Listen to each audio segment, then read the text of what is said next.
The San Francisco 49ers have finished their preseason, and although preseason games carry a lot of understandable hesitations around them, there are definitely some things that we can take away from what we have seen so far now in the last couple of months of football, through training camp, through preseason.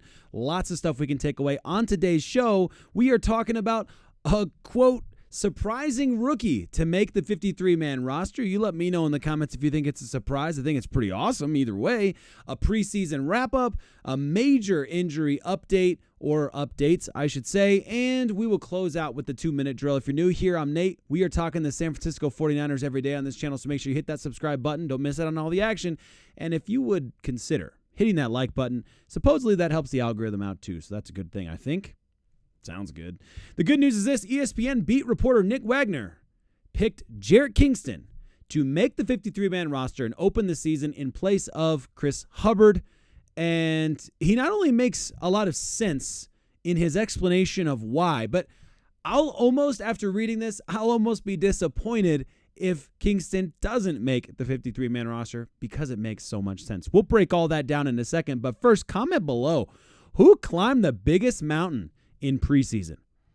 Not necessarily who impressed the most, but I think it's safe to say, like Dominic Purdy, he was incredibly impressive for a rookie. Malik Mustafa, Jacob Cowing, Renardo Green, you could take all these guys and say, nice job, well done. But who really climbed the biggest mountain? Which could be a couple things. I'll leave it up to you in the comments, but this could be, I rose up the depth chart in a way that was massive, like, and I think I didn't say rookie, right? I didn't say rookie. So we're going anybody here. It could be I rose up the depth chart, as simple as J.P. Mason jumping over Elijah Mitchell, let's say, which would still be a pretty impressive jump to RB2. That's not an easy one to take over. But for me, despite how bad the offensive line has been, I think Dominic Purdy is the win for biggest mountain overcome in preseason. Not necessarily just getting the starting role, which I think is still pretty impressive. I think it's that he elevated the offensive line, and I don't think that was what we expected. I mean, the 49ers did move up to get him, but it wasn't a first-round draft pick. So, yeah, I think it's draft steal. I think it's impressive. I think Dominic Purdy has taken every opportunity thrown his way with injuries and things like that around him, and he has more than made a meal out of it. Good for him. Congratulations to him. But let me know in the comments who it is for you. Who is it for you that really sticks out, having really risen up above what anybody expected of them, maybe beyond what anybody expected above the person ahead of them in the depth chart? I think that's going to be a fun chat. I look forward to seeing you in the comments and your opinions on that one.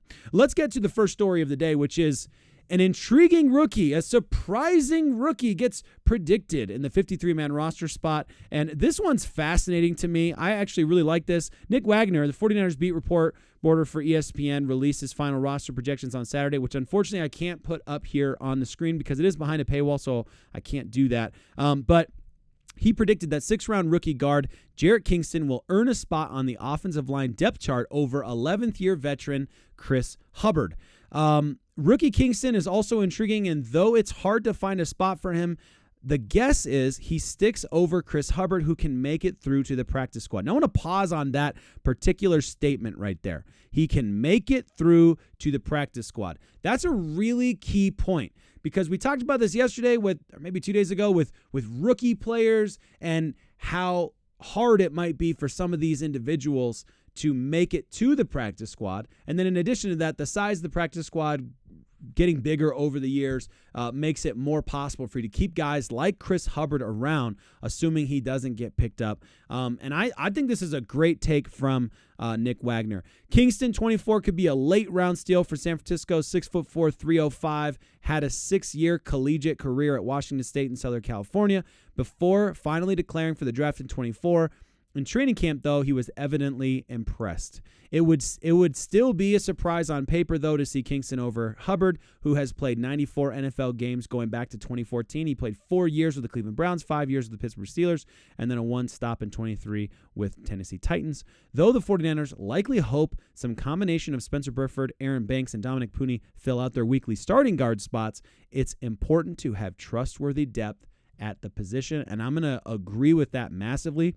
As we break down some of our preseason, just overviews, big picture items from preseason, I think you're going to see even more why Jarrett Kingston is one of these guys that you want to keep around, and why if you drop him, he could get picked up pretty quickly here. Now, all that being said, I did want to take a quick look at this game as it finished, because yesterday I recorded at halftime, or just shy of halftime, and while I was recording, Isaac Guerendo was almost taking it to the house, which was disappointing to me to miss that one there. But now that I've watched the game back and watched the replay, it's been nice to see the entire game in its entirety, condensed view, all that good stuff. But Brock Purdy, Josh Dobbs, Brandon Allen, all kind of doing pretty similarly in terms of how the stats play out. Decent jobs there with what they were given to do. Brock Purdy, I think if you watch the game and just, passing the eye test, Brock Purdy did some pretty special stuff out there. So I'll give him the nod there. Does have that one pick there, but as I mentioned yesterday, I don't really think that pick, one, it's not on him. Two, even if it was on him, it's a deflected pick. I don't like deflected picks and how they show up in the stats unless you truly can point blame on the quarterback. I don't know. But, the stats got to go somewhere, and I understand that. So it is what it is. You could argue, I guess, that he threw into too much coverage, a one-on-one with Deebo Samuel against, third-string cornerback or linebacker, whatever. You guys, come on. I would like to see better than that. But whatever the case is, I think Brock Purdy did fine. I wouldn't put that pick against him personally. Moving on, though, Jordan Mason, of course, being a standout running back, had like 4 11 or 12-yard runs, which was really nice. Love to see that. Isaac Guerendo getting a handful of snaps there, which was nice to get the rookie out there and see what he can do. Looked different, of course. Jordan Mason is special, and I think he would be a starter on a lot of football teams in the NFL. I'm not sure every football team, but a lot of football teams for sure. At the receiving level, what I think was most important to highlight there is look at the number of long passes against 2s and 3s and, whatever. Depth guys and guys who won't even make an NFL football team this year. So understandable, but geez Louise, look at all the longs. 45, 24, 19, 19, 27, 12, 15, 14. There are a lot of long catches by a lot of different guys. Obviously, preseason, you're distributing the ball differently because you got different sets of guys that are out there, but still. Also notice on the target side, this was a much more even in terms of playing time. You saw Brandon Allen got a little, or was it Brandon Allen or was it Josh Dobbs that got the fewest number of passing plays? Yeah. So it was Brandon Allen, only got 7 total passing plays, but still impressive there to see the ball going to a lot of different guys, trying a lot of different stuff out there. Not loving the stat on the number of fumbles. My goodness. If this were a real football game and not a preseason game, and you were looking at the number of fumbles that your team produced from a handful of different guys, you would not feel very good about that. On the defensive side of the ball, also pretty well-rounded. Guys getting the starters getting a nice chunk of time. And I say starters loosely. Fred Warner wasn't out there. You got Dre Greenlaw, who's still injured. Hufanga wasn't out there. So there were a lot of guys on the defensive side of the ball who were not out there for one reason or another. So I want to make sure we are clear on that. But still, the 1s and the 2s and the 3s all getting a nice little chunk of playing time, having opportunities to make their name out there. Darrell Luter got that interception. Nice for him. That was special. He had a good game overall. Isaac Guerendo having a couple kick returns. The one big one, obviously, bumps that stat, so he has a 61-yard average, which is like, oh, that's hilarious is what it is. It's hilarious. Cody Schrader and Patrick Taylor both getting a kick return as well. Then San Francisco punt returners. Ronnie Bell had the one where he was like breaking tackles and moving up. That was cool. Jacob Cowing, of course, getting a few reps with the starters out there. That was nice to see. I really like how he handled himself there. Jake Moody gets the one opportunity for a field goal, and I love how he handled that. A nice 49-yarder. You expect him to make it, especially in preseason, but it was nice to see it because it was a good rep for him. And that rounds out the stats, the box score. Let's talk about some of the things that are coming out now that preseason is wrapped up, okay? So let's start here. Final preseason pass protection tallies for 49ers offensive line draftees. Dominic Purdy has 2 pressures over 58 snaps. Jarrett Kingston, 2 pressures over 85 snaps, both good enough for PFF pass blocking efficiency scores of 98. Love that. And yes, David Lombardi. Now on to the actual regular season. Thanks for that. Dominic Purdy's final numbers of preseason being 58 pass blocking opportunities, 2 pressures, 0 sacks, and 98.3 pass blocking efficiencies we just talked about there. Drake Nugent allowing only 1 pressure over 59 preseason pass protection snaps. Good for a PFF efficiency score of 99, third best among qualifying NFL centers.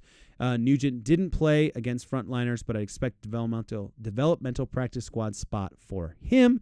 That makes a lot of sense to me too, by the way. 49ers offensive line pressures allowed versus the Raiders.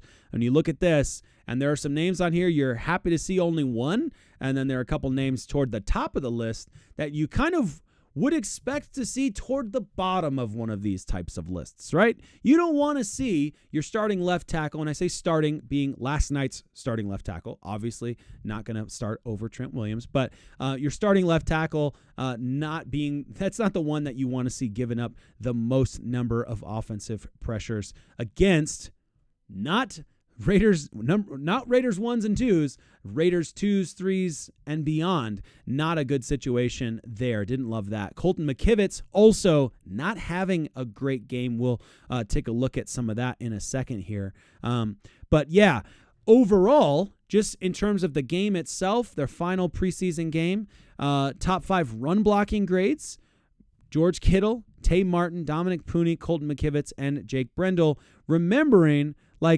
there is a value Colton McKivitz brings to this football team. And I want to remember that even as bad as last season's offensive line was, terribly ranked, all of that, I was going to say good stuff, but all of that bad stuff there, you do have to give the offensive line credit for the way that they have schemed on the run, which is a huge part of this offense. That's a huge part of this. So let's keep that in mind. Also, on the top 5 offensive grades overall, you've got George Kittle out there, Brock Purdy, Jacob Cowing, Cam Latu, who had only a couple opportunities, and he took them well. Tanner Mordecai there as well. So you're not going to really complain too much out of what Cam Latu gave you last night. Did a good job trying to put pressure, and last week too, to be fair.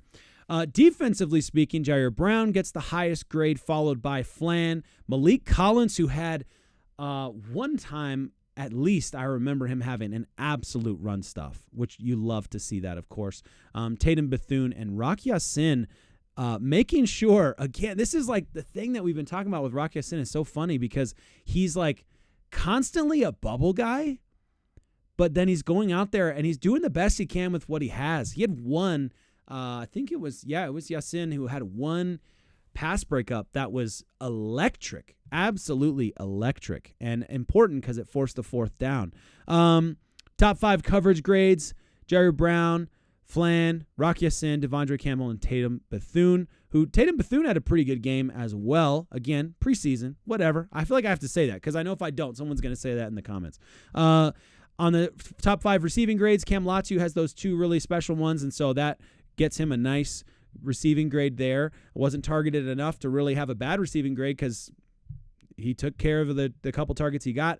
George Kittle, Jacob Cowing, Deebo Samuel, and Braden Willis. And I want to talk more in 2-minute drill. We're going to take a look at some of these plays and some of the stuff that played out in 2-minute drill. So we'll get back to that in a few minutes. But what I want to go to now, and I forgot, by the way, I was supposed to hit this button. That was preseason wrap-up. Whoops-a-daisies. Let's talk about this. Shanahan provides injury updates on Floyd, Gross-Matos, and Pearsall. This is key, guys. This is after the game. For those of you that missed it, Shanahan On Leonard Floyd and Yetur Gross-Matos, he revealed that both players suffered knee sprains and will undergo MRIs on Saturday, the coach emphasizing that the initial examinations didn't show any ACL damage, which is good. That's a really good sign. Positive sign that both players returned to the sideline later in the game as well to join their teammates. I didn't see YGM on the sidelines, but I did see Leonard Floyd. And so I'm glad to hear that both of them were there happy on the sidelines. That's a good sign for sure. Brock Purdy was asked about this as well. He said the word is good. Just around that, he's feeling better. Hopefully he's good to go. Talking about Leonard Floyd here. But like I said, the third preseason game and seeing one of our starters go down like that is always scary, for sure. And I watched both happen live. Obviously the Leonard Floyd one's a little more obvious, but I don't know about you guys and where you're watching and all that good stuff, but for me, I'm watching through the NFL Network, and so all I have there is the Raiders broadcast, which was atrocious to say the least. There was a lot of love for Brock Purdy. I'll give them credit on that one. They were just gooing on him. I don't what's the word I'm looking for. They were googly-eyed. I don't know. They were really loving him. They were blushing talking about Brock Purdy. But a lot of their takes were not good. Their player recognition was pretty bad. They kept calling Patrick Taylor, Trent Taylor, and they were all over the place. But whatever the case is, I'll take it. There was when Braden Willis missed the block, they said, I think that was a running back in there. It's like, Braden Willis is 12 feet tall, and you think he's a running back? I mean, come on, guys. But whatever the case, who cares? Ricky Pearsall. On him, Shanahan said, we'll see how it is this week, hoping to get him back into the practice this week. And if he does, then that's a pretty good sign that he could be available for week 1 against the Jets. And then Shanahan talking about that injury because of the reports coming out yesterday, kind of being a little bit controversial. Shanahan was then asked about it and said, I think his junior year, about 50% of people coming out of college do that to their shoulder. That really wasn't the problem. He did it in OTAs for the first time with us, and when you do that, it's tender, and then he redid it a couple weeks ago, and it makes it tender, so you want to give him time to come back from it. Shanahan added that the injury wasn't a significant concern when Pearsall was drafted, as he estimates that about 80% of his players have experienced something similar at some point. So calling it a normal thing. So I'll take that. I'll take a normal thing. Hey, as a football coach, you see those injuries more than I do, and you say it's normal. I'll take it's normal. All right, 2-minute drill. Oops-a-daisy. Oh, man, I can't do the 2-minute drill that way. I'll do it this way. Who cares? All right, Jordan Mason may end up being one of the best-kept secrets that only the 49ers fans know about this season. I've seen this take a few times on Twitter. Great take. Love this take. This one, yes, okay, so all Jacob Cowing does is make plays. Oh, here we go. He's had 8 touches this preseason, with 7 of them going for either a first down or a touchdown. That is, of course, over 2 preseason games. He did not play in the first preseason game, coming back from injury right before the last game against the Saints. So not bad. Not bad, rookie. He was, people were excited about him from the film, from college and stuff like that. So I'm not going to act like this guy came out of nowhere. But with the injuries and all that stuff, we just weren't talking about Jacob Cowing a whole lot. I feel like he was one of those guys that folks like you in the comments would be like, hey, don't forget about Jacob Cowing, though. Right? Yeah, okay. But until we see, it's just hard to know, right? And then he goes out there last week and again this week, just looking so consistent. Every time the ball comes his way, he's in a good spot. Quarterback sees him and is able to make a connection with him, which is fantastic. You absolutely love it. Helping themselves, not just tonight, but in the past 2 weeks of practices, wide receiver Jacob Cowing, who's, I think, a lock to make the team. You'd be crazy to drop your wide receiver at this point, your early draft pick. And then Cam Latu trying to make things complicated for the football team. We'll see. I mean, Braden Willis, he had a couple catches, but he also looked pretty rough out there early on, especially with the ones. That was not a great night for him in that regard. Matt Mayoko said he would be surprised if Brandon Aiyuk and Trent Williams weren't back on the practice field this Wednesday, getting ready for Week 1 game against the Jets. You guys, come on. Is that not what you want to hear right now? Because after watching Jalen Moore, and my goodness, there was one that Willis messed up. But Jalen Moore does what he's supposed to do. It's a run play, and he gets into the second level, doing his job, making space for the run, okay? And Braden Willis misses the block that it would effectively have been where the left tackle would have been had he not gone to the second level. And it was not great. It was not a great situation to see because it wasn't just like a missed block. It was an absolute it was trash. It was horrible. It was terrible. And so you see stuff like that, and the first thing you think, every 49ers fan is like, we have got to get Trent Williams back in here. Whatever it takes, right? Because we can't go into the season against real football players, and the defensive line is going to be a great test. I mean, Dominic Puni is going to get the best reps of his career against the defensive line in Monday Night Football. Not because they're all better necessarily than the 49ers defensive line. I suppose that's an arguable case. But because the 49ers, going against each other in practice is just a different scenario. When you're going against guys you've never played against before and you're a rookie, it's going to be a great test for him. You do not want Jalen Moore at left tackle on Monday Night Football against the New York Jets. I don't want him there. That's my opinion. And Brandon Aiyuk, same deal. We see stuff happen, and I'm not trying to hate on Deebo Samuel, but you see moments where it's nice to have the both of them. Deebo Samuel has his strengths. Brandon Aiyuk has his strengths, and you need Brandon Ayuk's ex-receiver, man-to-man coverage. That guy is just good, and you need him, all right? You need him on this football team. We want to run it back. Colton McKivitz, worst starting offensive tackle in the NFL. Jay Senior calling a strong one here. I don't know if I'd go there. I don't know, but I mean, that was the lack of anticipation in that moment right there when he got beat. And how many steps? 1, 2, 3. 3 steps, and he was already beat. Like, what kind of anticipation is that? And he's falling down. How poor is that, man? And it's not like Brock Purdy is like set up like, an extra 7 yards back or something. Like, this is just ridiculous. And knowing the help you have, I know this is easy for me to say, right? I get it. But knowing the help that you have in Dominic Puni, what are you doing, man? What are you doing?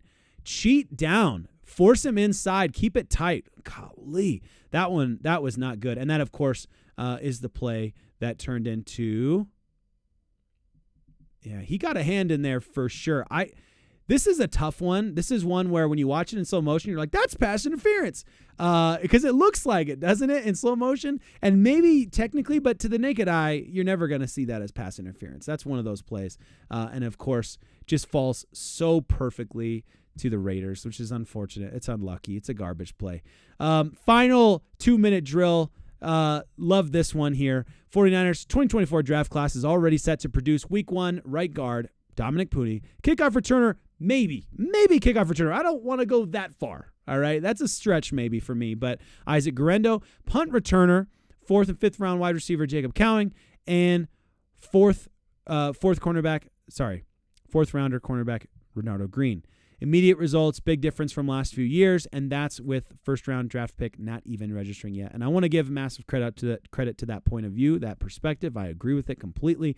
Like I said, I don't know that Isaac Guerendo just earned himself a kick return spot. I'm not sure if I go there necessarily, but I most certainly love if he keeps getting practice at that position, right? What he did was special. I'm not trying to take anything away from that. I just don't know if you don't want to put Deebo Samuel back there. You don't want to put him in a dangerous position like that.